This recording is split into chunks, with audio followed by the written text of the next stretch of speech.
everyone. Welcome to another episode of Bitcoin Banter. Tony's on the road today, so I've got Rick here. Rick, we've got an interesting first piece of news. HBO has a Bitcoin documentary coming out, and they seem to be indicating that they're going to reveal the identity of Satoshi Nakamoto. Let's jump in here and watch this video real quick. Satoshi Nakamoto, the inventor of Bitcoin, could be one of the richest people on Earth. But many years ago, Satoshi had disappeared, and with Bitcoin being woven into the fabric of the financial system, solidifying its role as digital gold, perhaps the question of Satoshi's identity was more pressing than ever. We should start with just an interview with you in Malta, if that sounds good to you. Okay. Who would have been working around the clock to introduce something like Bitcoin? A lot of technical people will say, I could have done that. It's actually much harder than it looks. Anyone competent enough to go do Bitcoin probably would be competent enough to not leave any traces. Satoshi's got nothing to pick up by his stash. Yeah, just 1 million Bitcoin. The currency derived from electricity might pose a real threat to the dollar. 3, 2, 1. If it gained in popularity. I'm the crazy prince that is talking about Bitcoin. What we're trying to do is get parallel systems in place. Dollars, Bitcoin, pesos, Bitcoin, yen, Bitcoin. If it looks like something could replace the US dollar as the world's reserve currency, three-letter agencies will do whatever they can to disrupt projects like Bitcoin. I would rather buy shit that's worth something than buying crypto. Bitcoin is about undermining the Federal Reserve, disintermediating the nation state. It's not like Satoshi had some master plan. Yeah, it's like you're in some sort of cult. You guys are having fun now. Right? Satoshi left a lot of digital history. When he left, he distributed control amongst different people in the community. Were you the first person that Satoshi reached out to? I believe so, yeah. Best evidence of him being Satoshi. Of not being Satoshi. Being Satoshi. What indication do you have that he was collaborating with the government? If you dig deep enough, the inconsistencies will emerge. He's responding. I've been told Satoshi was a group of people. I have to be careful at talking about that topic. He checks a lot of boxes. I will admit, you're pretty creative. You come with some crazy theories. Here's what I think happened. It's Bitcoin. Don't trust, verify. Alrighty. Rick, initial reactions. Well, it's an interesting one, isn't it? I mean, for years now, people have speculated about who Satoshi is or who it might be, whether it's an individual, whether it's a group of people. And look, I mean, my view is I think it's extremely unlikely that HBO have actually uncovered the true identity of Satoshi Nakamoto, right? Like many people have tried, and I think if it really had been revealed, it'd be much bigger news than just some HBO special, right? Because, Satoshi's obviously an incredibly significant person. So yeah, I'm not expecting that I'll watch HBO and suddenly find out exactly who Satoshi is finally.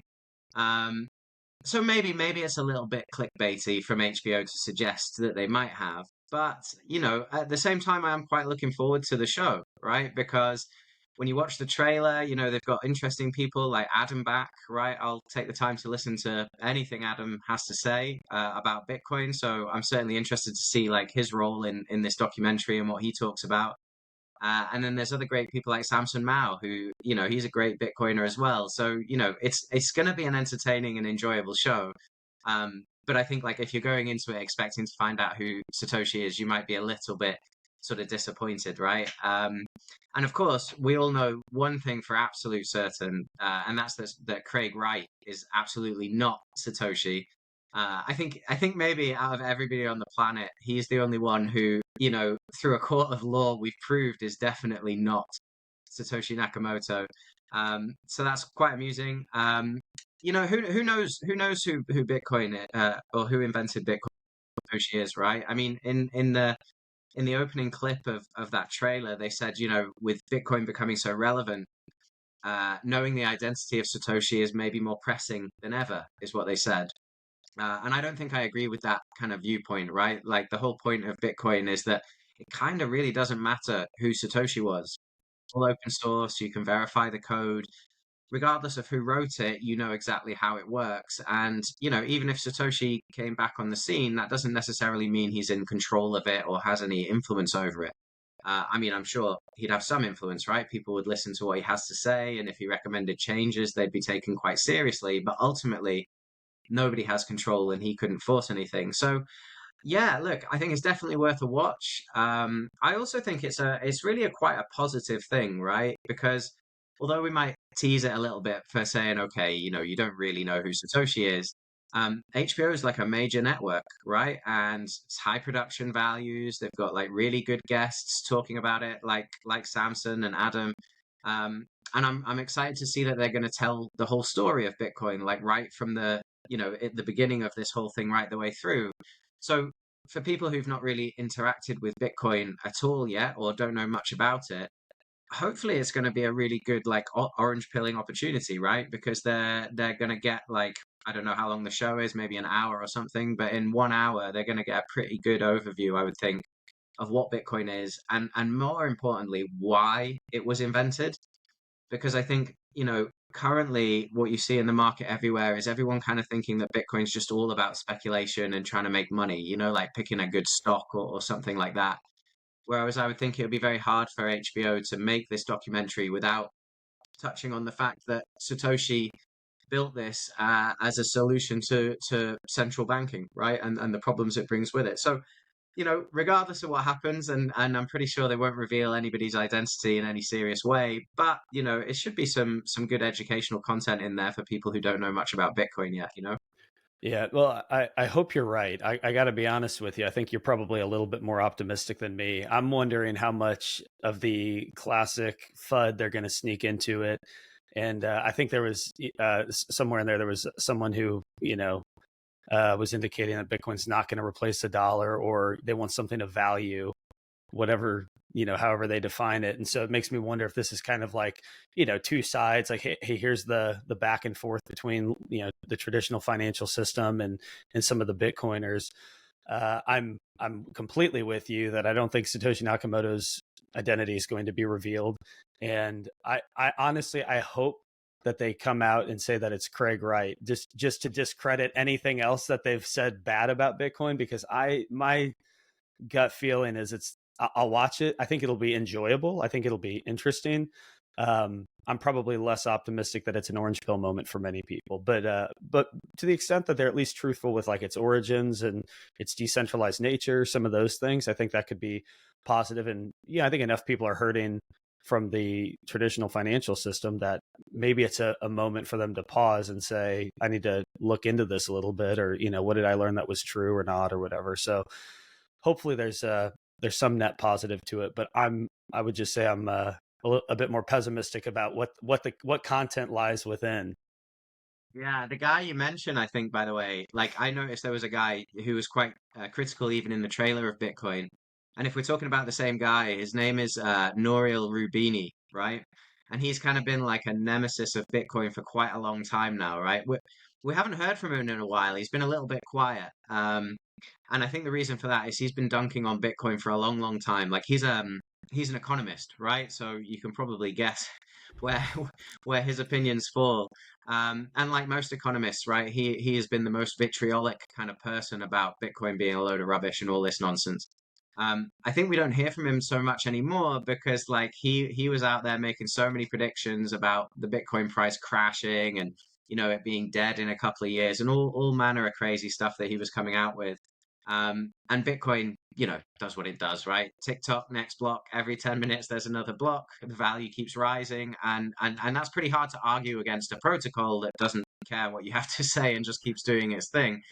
And just to put the final nail in the coffin, like Rubini, I think is not a very credible person to listen to in this space in general, right? Because a few years later, after bashing Bitcoin for a large chunk of his career, he came out and launched his own blockchain, something or other, right? I don't even know what it was, right? But some token, some blockchainy thing. So he was basically saying, oh, you see this thing that Satoshi invented, which we all agree, by the way, is like some masterful stroke of genius.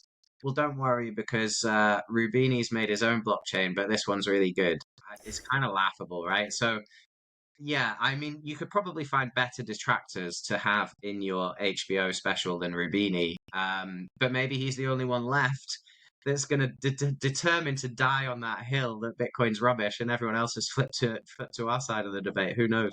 Maybe they should have called Peter Schiff. Hey, just a quick break from Bitcoin Banter, and we will be right back. Wanted to tell you to go over to thebitcoinway.com/podcast, where you can schedule a free 30-minute consult with a member of our team. We can talk you through how we help you do proper 100% self-custody of your Bitcoin. We help with online privacy. We can even help you set up a privacy phone. And we have a Plan B residency to citizenship option for you for all of your self-sovereign needs. You got to go check out the Bitcoin Way. Again, that's thebitcoinway.com/podcast. We hope to see you soon. All righty, let's jump into our next bit of news. So Bank of America has finally admitted to their clientele that they do not have their money. They had a massive outage, and people were seeing zero balances in their accounts. You can find this at our at the Bitcoin Way _ we shared about it. It's obviously not an indication that you can't actually withdraw funds, but it's perhaps foreshadowing. Rick? Yeah. I mean, look, the first thing to say, I think, is that, like, I don't, this isn't like a reason to start like running around the supermarket and buying tins of food and panicking, right? Like, so we don't want to cause any panic here.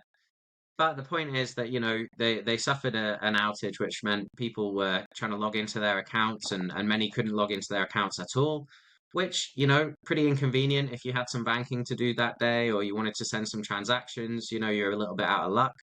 And kind of worryingly, some of the people who did manage to log in were confronted with balances where it said all their money was gone. Perhaps the most interesting thing about that is the screenshots that I saw from people who were logging into their banks was that it said their balance was zero, but it still had all their debts in there.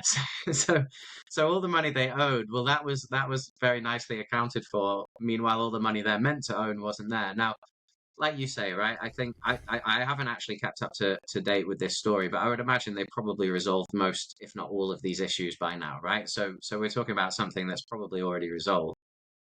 However, right, I think it's important that we point out these kind of things because it's a stark comparison to Bitcoin. Bitcoin is always on, 24/7, fully accessible, like no downtime.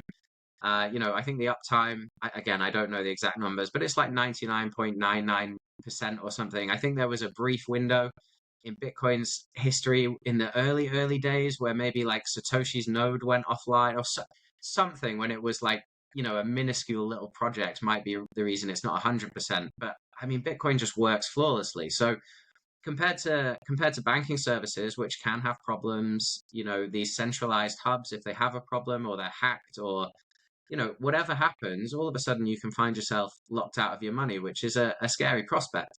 Now, look, if they resolve it in a couple of days, okay, not a huge amount of harm done. But the thing I find most amusing about this is their CEO, Brian Moynihan, right? So I went looking for quotes from him that he might have made about Bitcoin, and I found a real doozy of one, especially in this context, because he said Bitcoin is highly speculative. You could wake up one day and your account balance could be zero. And I'm thinking, the irony is almost too deliciously sweet on that one, right? I mean, it's pretty funny when that's what's happened to all his customers. And also, let's get to the point, right? A statement like that also belies a misunderstanding of Bitcoin altogether, right? Because actually, no, your Bitcoin can't just vanish. That's not how it works. This is a decentralized ledger. The Bitcoins can never disappear, right? You can lose the keys to them and you can lose access to your Bitcoin, but your balance, the UTXOs are not going to suddenly disappear overnight because they're maintained on hundreds of thousands of machines all over the world. So when he says that, it's factually incorrect as well. Okay, if your Bitcoin is on an exchange, then yes, you could wake up one day if you're an FTX customer, or dare I say it, in a few years, a Coinbase customer, and you might wake up and oh dear, like the Bitcoin's not there. But if you're doing self-custody and you're getting that self-custody right, then actually you should never wake up. Well, you can never wake up to a zero balance, and you'll be able to keep your money safe permanently as long as you've learned the skills to do that. So, yeah, stark contrast between Bitcoin and Bank of America. And I don't know, like, I don't like to speculate too much, but you've got to question some of these things. I mean, I've also been aware that Warren Buffett has sold over $2 billion worth of stock in Bank of America recently, and I don't know, man. Maybe he knows something we don't. Who knows? But yeah, I mean, don't trust the banks. Don't leave your money in a bank. That's crazy. You should have it in Bitcoin, and you should be keeping it secure in self custody. It's really that simple.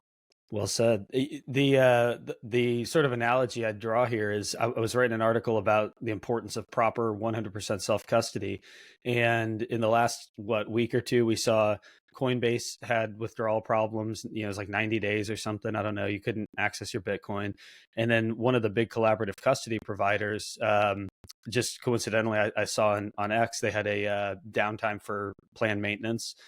And my thought is just is always, what's the, and they suggested you don't try sending any Bitcoin during that time.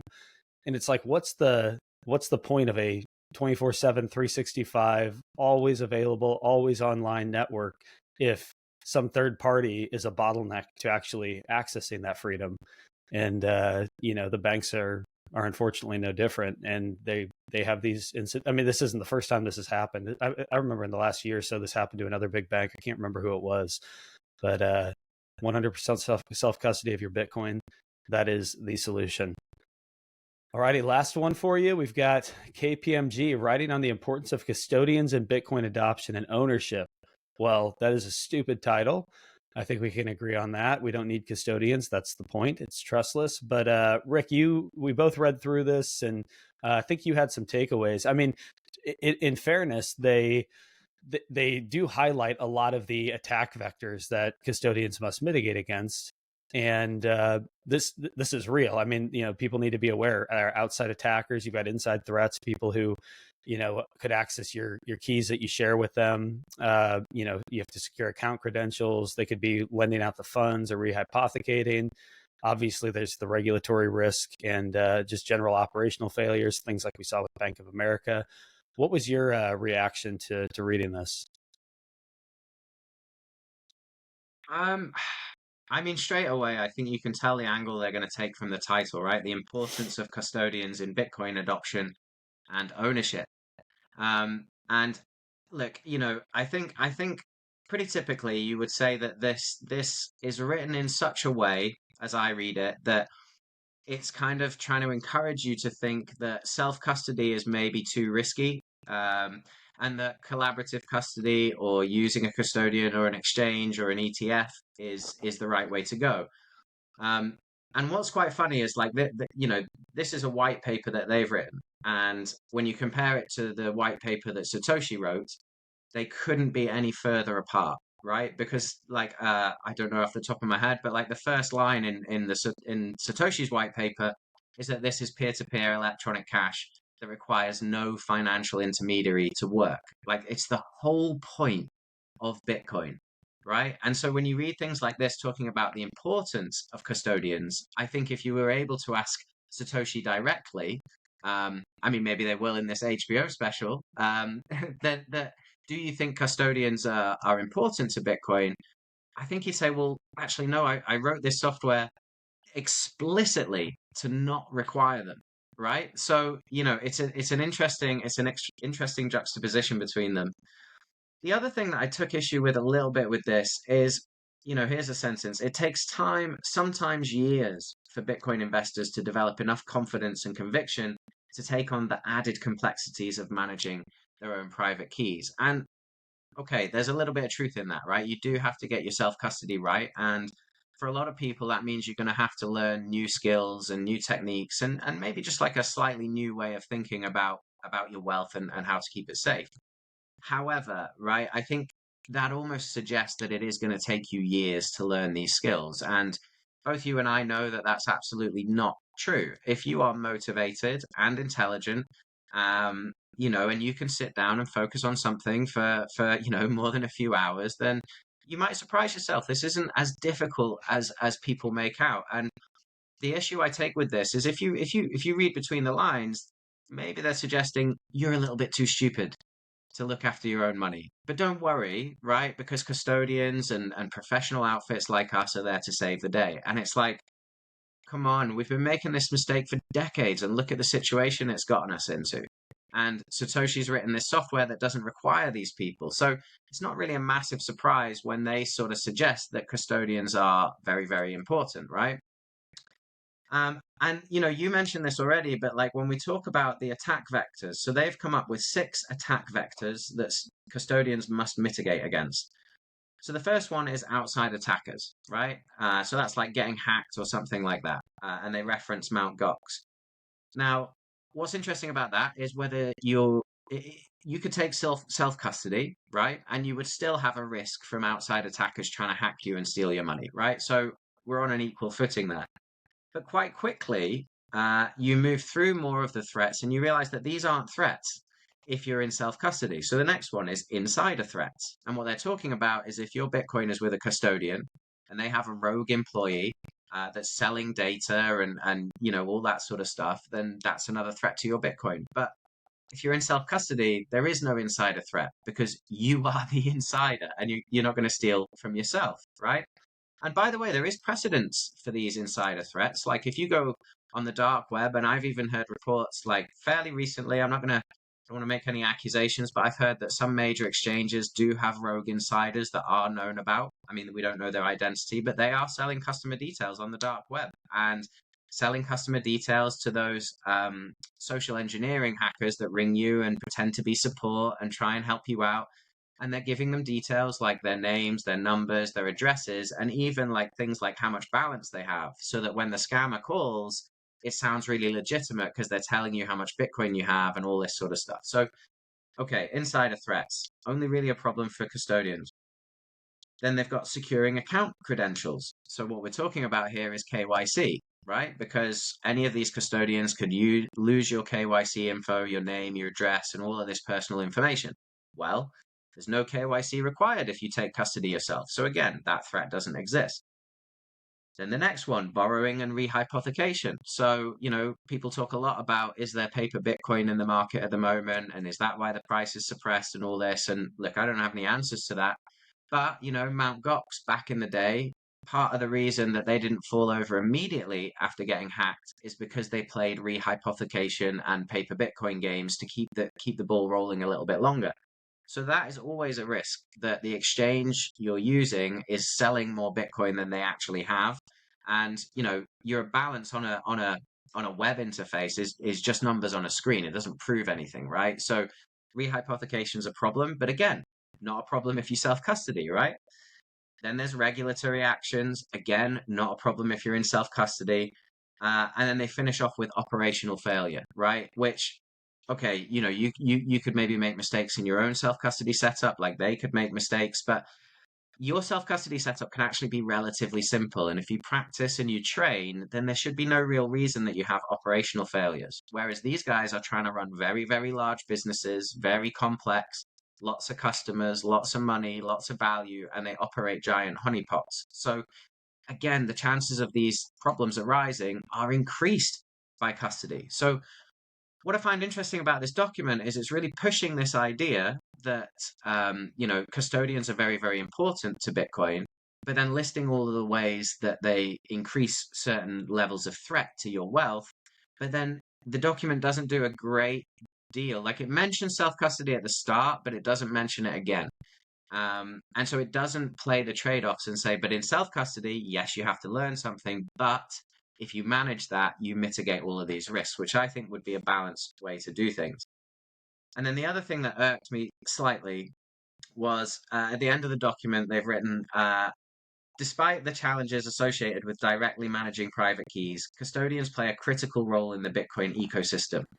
There are many benefits to trusted centralized custodians as they have helped protect user assets and accelerate Bitcoin adoption to this day.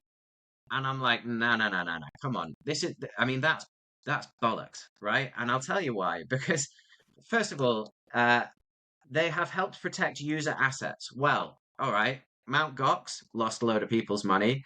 FTX, Quadriga, BlockFi, Celsius, like the list goes on and on and on. So actually, it's actually these centralized services that have maybe done the most damage. And they're also suggesting that they accelerate Bitcoin adoption. Well, when you wipe out a whole load of customers in an FTX blow up or something like that, how do you think that helps adoption? Do you think those people come rushing back or feel confident about using Bitcoin in the future?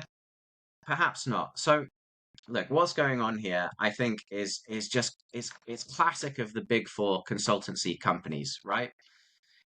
There's an old saying you've probably heard, like turkeys don't vote for Christmas, right? For obvious reasons.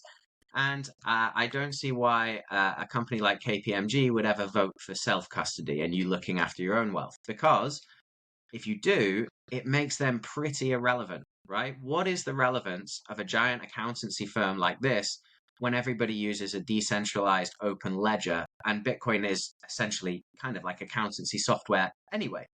Um, and of course, they want to have clients. And who do they want those clients to be? Well, they want those clients to be big exchanges and that sort of thing because they'll make a load of money doing consultancy. So, yeah, look, they're always going to be on that side of the fence. And I think that means that when you read their documentation, you've got to look through what they're saying and understand their motives for saying it. And look, I'm not a big fan of the big four consultancy companies like KPMG, Deloitte, PwC. They've all been in the news for all sorts of nefarious activities over the years, right? I don't think they can be trusted. One good example of this is, do you remember the ICO mania when everybody was going to create ICOs and initial coin offerings? Well, guess who was jumping on that bandwagon immediately, right? Like Deloitte was one of the worst offenders. They jumped all over that, telling companies, we'll help you launch your ICO, we'll help you manage the token launch, all of this stuff. Now, you don't hear them talking about ICOs anymore, right? Because that bubble popped. So, look, these guys, they know what they're doing. They're opportunists. ICO is a big bubble. Boom, dive in there, get the high consultancy fees, sell, sell, sell, sell, sell. That bubble pops. Doesn't do them really much reputational damage because they were just advising, and off they go on to the next grift. So yeah, I've probably given them a bit of a hard time there, but I actually do think that document at best is aligned to something that benefits them, and at worst is maybe drifting towards slightly like misinformation about self-custody and the risks, and it's not a fair and balanced document in my opinion. Yeah, no, I think you're right. It's the risks that they highlight are valid risks. I think I think the delta between someone, keeping Bitcoin on an exchange and going into self-custody today is more than anything a legacy mindset. Mm-hmm. I really think that, and it's like, well, I keep my money in the bank, like I have to. If I keep it in cash, it's just losing value, or someone could break in and steal it. So I keep it at the bank to keep it safe and maybe earn some interest on it or whatever. And so the assumption, because of this legacy mindset, is, well, that's what I do with Bitcoin. It's money, right? So I'm gonna keep it at a bank, whether that's a collaborative custody or an exchange or some sort of custodial arrangement. And we need to break that model of thinking. And if you are able to download a piece of software, if you know how to type on a smartphone, and you can plug things in, we can teach you the skills required to do self-custody properly and help you sleep at night. So it's unfortunate, but you're right. They are probably getting massive consulting fees for these companies. Like BNY Mellon was just approved to custody Bitcoin. I don't know if KPMG is their auditor or they consult for them, but someone is. One of the big four is their auditor, and one of the big four, or a couple of the big four, are probably in there running consulting projects. So they get to come in and advise on, hey, here's how you mitigate these 6 risks that we outlined for you. Mm-hmm. But from a consumer perspective, you shouldn't even be talking to BNY Mellon about, okay, if you're a Fortune 1000 company, you're looking to put Bitcoin on your balance sheet, probably keeping a single sig hardware wallet isn't the solution. I'll concede that, right? But they're writing this as though custodial Bitcoin is the best solution, period, without any exceptions. And most people don't need a custodian and shouldn't want a custodian. And to your point, Bitcoin was designed to be trustless. That was never Satoshi's vision, very intentionally and deliberately. Yeah, I mean, man, listen, if I'm the CEO of a major company that's going to embark on trying to keep Bitcoin secure, I think I'd be calling Adam back long before I was calling KPMG, right? Because I'm not convinced these are the guys with the very discrete skill set that people like Adam back. I mean, like there's 50 people, 100 people in the community that I think would help them do a better job than KPMG. So yeah, turkeys don't vote for Christmas. KPMG are pro custodial Bitcoin. No surprises there, right? Yeah. I think that's a good place to wrap up. And for everyone listening, we do self-custody the Bitcoin way, period. No collaborative custody. Don't keep your Bitcoin on exchanges. We can help you secure your wealth. We help with online privacy, setting up privacy phones, Plan B, residency to citizenship options, the entire self-sovereign package. And we'd love to chat with you. You could schedule a free 30-minute consult with us at thebitcoinway.com/podcast. We'd love to chat with you and tell you a bit more about our services. Rick, good conversation. I think we'll have Tony back next week, and looking forward to catching up again in a few days. Thanks, man.